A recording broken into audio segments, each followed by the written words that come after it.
Se pretende apoiar nosso canal e ajudar na geração contínua de conteúdo para você, é fácil. Basta visitar o link da lojinha na descrição sempre que precisar comprar algum produto. Com esse gesto simples, você estará oferecendo um apoio valioso. Não é que quando você acorda, não sente mais emoções. Certas emoções ainda surgirão. Talvez menos do que o estado não desperto. Mas certas emoções, como quando há a morte de um ente querido, você sentirá uma emoção, você chorará e experimentará essa emoção. O mestre Zen que experimentou, provavelmente a emoção que ele experimentou, que detectou ou perceber que a palma das suas mãos estava úmida, provavelmente foi ansiedade. Mas são coisas diferentes. Fatores causais diferentes para essas emoções.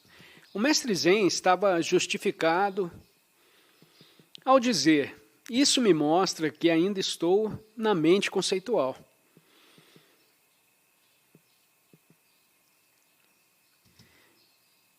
Porque a pessoa que o procurava tinha um determinado papel social e ele provou que isso é uma realidade. Mas, no geral, porém, as emoções devem ser aceitas e reconhecidas como emoções.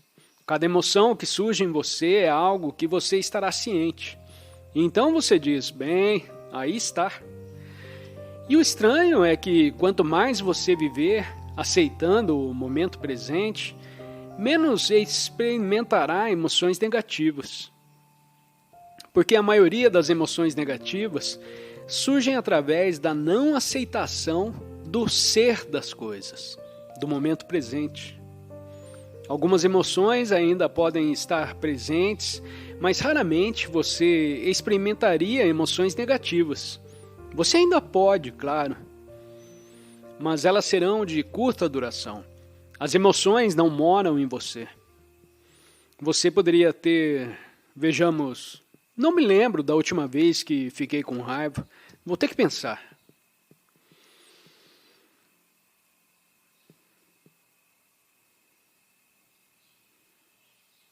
Não consigo me lembrar. Não pode ter sido muito longo, mas pode acontecer. Mas é de curta duração, porque a mente não o mantém vivo. A emoção está aí. E quando surge a emoção, certamente surgiu uma emoção de profunda tristeza quando meus pais morreram. No espaço de 5 meses, ambos morreram. No mesmo ano, embora morassem em países diferentes. E então fui ao funeral da minha mãe no verão. E no outono, de repente, meu pai morreu. E eu fui ao funeral do meu pai. E então pude experimentar a tristeza e chorei algumas vezes. Sentei-me com o corpo da minha mãe e sentei-me com o corpo do meu pai. E ficou muito claro que havia uma emoção de dor, havia uma dor emocional. E também ficou claro que havia uma paz profunda por trás da dor. E isso é o que eu descrevi ontem. Ou sempre que foi, como a dimensão transcendente, como a sugestão de um sorriso. A sugestão de um sorriso do Buda, estando no fundo. Isso vem através da aceitação.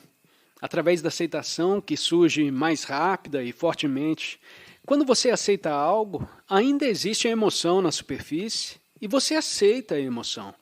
E então há uma paz por baixo disso. São duas coisas que, quando falo, quase parecem incompatíveis, mas são totalmente compatíveis. Agora, sem a dimensão transcendente, é uma experiência devastadora. E sem consciência, há pessoas que carregam a tristeza do luto, de quando morre alguém próximo. Tem gente que carrega isso não por alguns meses, eles podem carregá-lo por anos, porque na falta de consciência ele é revivido continuamente. A emoção é alimentada repetidas vezes pela atividade mental. Então você pensa nessas memórias e tudo que se foi, todos os momentos que passamos juntos. 3 anos depois que eles morrem, você ainda chora. Porque se lembra de todas aquelas vezes e tudo se foi. Está tudo dissolvido e você está continuamente devastado. Isso se torna disfuncional. E surge porque não há consciência suficiente. Então a emoção faz morada em você. E começa... Isso meio que diz, eu gosto de estar aqui. Na verdade, ele se incorpora ao seu corpo de dor. E então você sofre continuamente a mesma emoção que uma pessoa consciente. A emoção tem um certo tempo de vida. A tristeza, então ela se transmuta. Então se torna outra coisa. Eu ainda às vezes olho as fotos de minha mãe, de meu pai. Minha mãe, quando ela morreu, em poucos dias, eu tive que me livrar de todos os seus pertences, porque ela morava na Europa. Eu só poderia passar alguns dias lá. Então acabei de resgatar alguns pequenos itens que eu poderia levar para casa. Um é o tapete, o outro é um pequeno relógio, que ela tinha 30 anos. Então é um pequeno relógio em uma cúpula de vidro. E é elétrico, mas tem essa coisinha giratória que vai de um limite ao outro. E eu ouvi que quando eu visitava minha mãe uma vez por ano, eu ouvia isso na sala onde dormia, na casa da minha mãe, o tic-tac daquele relógio na época do Natal, quando eu estava lá. E eu ouvia esse tic-tac, tic-tac. E agora tem esse relógio em casa e ele ainda funciona. E esse relógio, para mim, é a memória da minha mãe. Quando olho para ele e ouço o tic-tac, é a lembrança de minha mãe. É também um símbolo da impermanência de todas as formas de vida. E uma vez que você aceita a impermanência de todas as formas de vida, isso traz um aprofundamento em você, porque você vê como tudo isso é passageiro. Então, de repente, você se torna mais profundo. E também esse pequeno relógio que faz tic-tac, que simboliza para mim o tic-tac, é o tempo. Mas entre o tic-tac há silêncio. E essa é a dimensão atemporal. Portanto, esse relógio é mais do que um relógio para mim. Mas quando olho para esse relógio, não sinto mais nenhuma emoção dolorosa. Isso acabou. Não sinto uma emoção dolorosa quando vejo as fotos da minha mãe ou do meu pai. Só experimento uma paz profunda e uma consciência muito forte da fugacidade de todas as formas de vida. E é uma coisa linda, muito profunda e pacífica. Assim, na presença da consciência, certas emoções são naturais e, na verdade, boas, mas têm um tempo de vida relativamente curto. Elas não fazem sua casa em você. Semelhante a algo como alguém que te deixa com raiva, alguém que te ofende, alguém que faz algo com você ou tira algo de você. Você pode sentir uma reação de raiva, e essa reação de raiva certamente tem uma vida útil. Se houver consciência, certamente você está ciente de que está com raiva. Mas aí está, você está com raiva. Pode até gritar alguma coisa em sua raiva, então você percebe, ok, existe raiva. Então você se torna consciente da raiva diretamente, o que significa que ela não pode fazer morada em você. E então ela se volta a transmutar. Não é tão rápido quanto o que descrevo em um dos meus livros. Quando o pato briga com outro pato, a luta não dura muito e a energia aumenta. E cada pato, depois que eles se separam, eles param de brigar. Sobem um pouco na água, batem as asas vigorosamente. E depois disso, o pato fica completamente em paz novamente. Portanto, os humanos não são tão rápidos. nem mesmo humanos conscientes. Mas, metaforicamente falando, é através da consciência que você é capaz de permitir a emoção e que ela é liberada. E então ela deixa você. Então certas emoções têm seu lugar e tudo bem. Mas há muitas emoções que são produzidas, emoções negativas, que são produzidas por disfunções mentais, como você acordar no meio da noite e sentir uma ansiedade enorme, e você começa a pensar que as coisas vão dar errado, ou você começou a pensar no passado e tem um arrependimento terrível, e você tem ressentimento e tristeza, e está pensando e pensando, e você sente cada vez mais a emoção, que corresponde ao seu pensamento. E toda noite isso acontece. Esse não é o tipo de emoção que é natural para você. Não é o tipo de emoção, mas você precisa reconhecer de onde vem isso. É produzido pelos meus pensamentos. Estou produzindo essa emoção. Todas as noites, quando não consigo dormir, e mesmo durante o dia, eu estou produzindo essa emoção. E então, se houver consciência suficiente, no momento de pensar esses pensamentos ansiosos, você de repente sabe o que está fazendo. De repente você percebe o que está fazendo. E então você diz, tudo bem. De repente você se lembra, ok, o Eckhart falou sobre o corpo interior. O que acontece se eu parar de pensar esses pensamentos, que são totalmente inúteis, completamente desnecessários e prejudiciais, na verdade? Por que não escolho colocar minha consciência no corpo interior agora mesmo, em vez de pensar? Então a consciência é suficiente. Então você não produz mais todas aquelas coisas que fazem parte do mau uso do sistema disfuncional da mente. Ou melhor, sendo usado por sua mente. Então todas essas emoções, conforme você se torna mais consciente, você não as produz mais. Certas emoções permanecem, é claro, mas sua vida útil é curta. E elas são vistas pelo que são. E tudo bem. Portanto, não acredite que você vai precisar chegar a um estado em que não sinta mais nenhuma emoção. Assim, algumas emoções acompanham a forma humana, elas são parte da forma humana.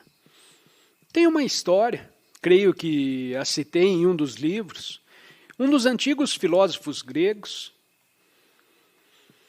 Ele pertencia à escola do estoicismo, que é uma filosofia maravilhosa, por sinal. Mas o livro de Marco Aurélio, Meditações, é um dos meus livros favoritos, escrito há 2000 anos. Se você ainda não leu Meditações de Marco Aurélio, o Imperador Romano, é um livro lindo, lindo. Mas essa é a escola do estoicismo. Houve um filósofo estoico, não consigo me lembrar o nome dele agora. As pessoas vinham até ele e diziam, seu filho acabou de morrer em um acidente. E eles diziam, meu Deus, seu filho morreu em um acidente, ele caiu do cavalo. E o estoico filósofo disse, eu sabia que ele não era imortal. Agora a questão é que não podemos julgar o que ele disse, porque não sabemos de que estado de consciência essas palavras surgiram. Talvez houvesse uma emoção, mas ele não a expressou. Talvez ele já tivesse reprimido todas as emoções, é possível. Gosto de acreditar que ele estava consciente e que a emoção estava nele, mas ele não a expressou. E a declaração veio de uma consciência mais profunda, o que é muito verdadeiro. Porque a morte pode acontecer a qualquer um de nós, a qualquer momento. E eu sabia que ele era, e não sei de que maneira ele disse isso. Ele disse isso de uma maneira fácil? Oh, eu sabia que ele morria. Não. Ou ele disse, eu sabia que ele não era imortal. Talvez houvesse uma emoção, mas também havia uma consciência profunda ao mesmo tempo. Eu amo os estoicos, então gosto de acreditar que houve uma consciência ao mesmo tempo.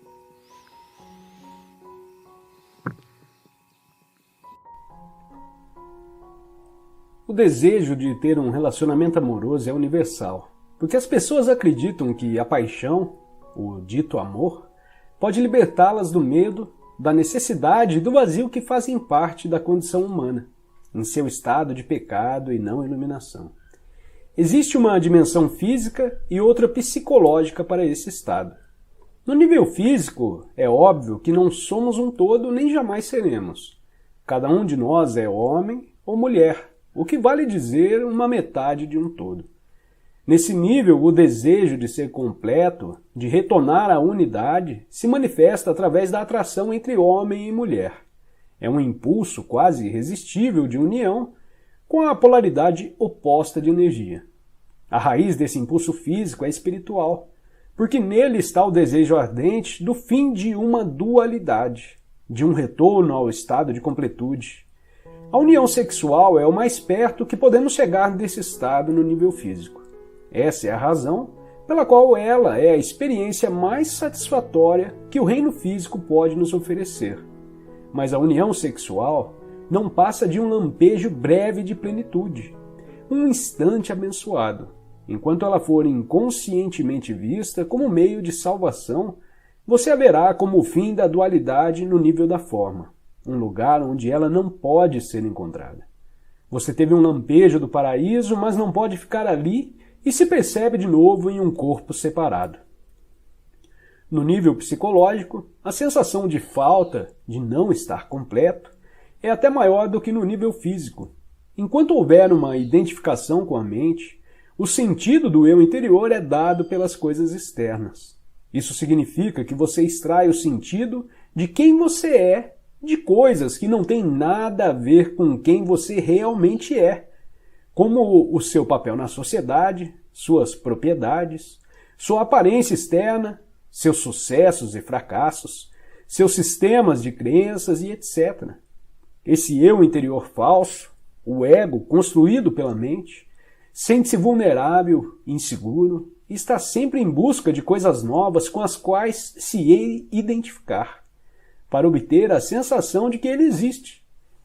Mas nada é suficiente para lhe dar uma satisfação duradoura. O medo permanece. A sensação de falta e de necessidade permanecem. Então acontece aquele relacionamento especial. Parece ser a resposta para todos os problemas do ego. Parece preencher todas as nossas necessidades. Todas aquelas outras coisas das quais você tinha extraído o sentido do eu interior se tornam relativamente insignificantes. Você agora tem um ponto focal que substitui todos os outros, que dá sentido à sua vida e até define a sua identidade. A pessoa por quem você se apaixonou. Você não é mais um fragmento isolado em um mundo insensível. Seu mundo agora tem um centro, a pessoa amada. O fato de que o centro está fora de você e, portanto, você ainda tem um sentido de eu interior derivado das coisas externas. Parece não importar muito num primeiro momento. O que importa é que aquelas sensações de medo, falta, vazio e insatisfação não estão mais presentes. Ou será que estão? Será que elas desapareceram ou continuam a existir por baixo da aparente felicidade? Se em seus relacionamentos você vivenciou tanto o amor quanto o seu oposto, então é provável que você esteja confundindo o apego do ego e a dependência com amor. Não se pode amar alguém em um momento e atacar essa pessoa no momento seguinte. O verdadeiro amor não tem oposto. Se o seu amor tem um oposto, então não é amor, mas uma grande necessidade do ego de obter um sentido mais profundo e mais completo do eu interior. Uma necessidade que a outra pessoa preenche temporariamente. É uma forma de substituição que o ego encontrou e por um curto período ela parece ser mesmo a salvação. Chega então um momento em que o outro passa a se comportar de um modo que deixa de preencher as suas necessidades, ou melhor, as necessidades do nosso ego. As sensações de medo, sofrimento e falta, que estavam encobertas pelo relacionamento amoroso, voltam a aparecer, como acontece com qualquer vício. Ficamos muito bem enquanto a droga está disponível, mas chega no momento em que a droga não funciona mais. Quando essas dolorosas sensações de medo reaparecem, nós as sentimos mais fortes do que antes e passamos a ver o outro como a causa de todas essas sensações. Isso significa que estamos projetando no outro essas sensações, por isso nós o agredimos com toda a violência que é parte do nosso sofrimento. Essa agressão pode despertar o sofrimento do outro, que é induzido a contra-atacar. Nesse ponto, o ego ainda está inconscientemente esperando que a agressão ou a tentativa de manipulação seja suficiente para levar o outro a mudar o comportamento, de forma que possa usá-lo de novo para encobrir seu sofrimento. Todo vício surge de uma recusa inconsciente de encararmos nossos próprios sofrimentos. Todo vício começa no sofrimento e termina nele. Qualquer que seja o vício, álcool, comida, drogas legais ou ilegais, ou mesmo uma pessoa, ele é um meio que usamos para encobrir o sofrimento. Essa é a razão por que, passada a euforia inicial, existe tanta infelicidade, tanto sofrimento nos relacionamentos íntimos. Eles não causam o sofrimento e a infelicidade, eles a trazem à superfície. O sofrimento e a infelicidade que já estão dentro de nós. Todo vício faz isso. Todo vício chega a um ponto em que já não funciona mais para nós e então sentimos o sofrimento mais forte do que nunca. Essa é uma razão pela qual muitas pessoas estão sempre tentando escapar do momento presente e buscando algum tipo de salvação no futuro. A primeira coisa que devem encontrar, caso focalizem a atenção no agora, é o próprio sofrimento que carregam, e é isso que mais temem. Se ao menos soubessem como no agora, é fácil acessar o poder da presença que dissolve o passado e o sofrimento. Se ao menos soubessem como estão perto da própria realidade, como estão perto de Deus, evitar se relacionar com uma tentativa de evitar o sofrimento também não é a resposta. O sofrimento está lá de qualquer jeito. 3 relacionamentos infelizes em alguns anos têm mais probabilidades de forçar você a acordar do que 3 anos em uma ilha deserta ou trancafiado em seu quarto. Mas se você pudesse colocar uma presença intensa em sua solidão, isso também funcionaria para você. Mais um tapinha de pelica, maravilhoso. Vou te falar, viu? É bem como ele falou, e essa questão de vício não é nem questão da gente... É uma questão de vício, sim, mas não é nem questão de álcool, drogas, como que ele falou, mas qualquer coisa, né? É incrível como a gente tenta fugir do tédio, do sofrimento, né? O tédio não deixa de ser um sofrimento, a gente se sente incomodado, né? Você quer sair daquele estado, você fala, nossa, mas eu tô perdendo meu tempo aqui, eu tô parado, eu não tô fazendo nada, blá, blá, blá. Em vez da gente se conectar com o nada nesse momento, aproveitar essa circunstância para se conectar um pouquinho mais com esse estado, né? Com essa ponte que nos liga ao o poder do infinito aí, e a gente não quer fugir, toda vez a gente quer fugir. A gente imagina que abandonar essa conexão com o mundo exterior é puro sofrimento, né? Ai, pai. Mas faz parte. Vamos que vamos. Valeu, tchau, tchau.